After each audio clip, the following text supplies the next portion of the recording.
Dear Problema, hanga ako sa'yo dahil lahat ng pag-iwas at pagtataboy ay ginawa ko na. Pero nanatili ka pa rin sa tabi ko. Wow. Buti ka pa tumatagal at hindi nang iiwan kahit bad mood pa ako dahil sa'yo. Kaya lang, napapagod na talaga ako sa'yo. Pwede bang tantanan mo na ako? I-give up mo na ako, please. Mag-break na tayo, problema.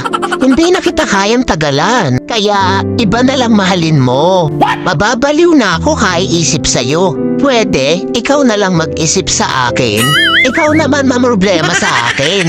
At nakakapagtaka ka rin problema, no? Dahil wala namang nangyayari sa atin. Bakit nagkaanak ka? Dumami ka pa talaga.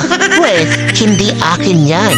Nagawa mo rin pala talaga akong lokohin, ha? P.S. Huwag mo na ako sundan o hanapin pa. Wala akong pananagutan sa'yo. Nagmamahal. Stress.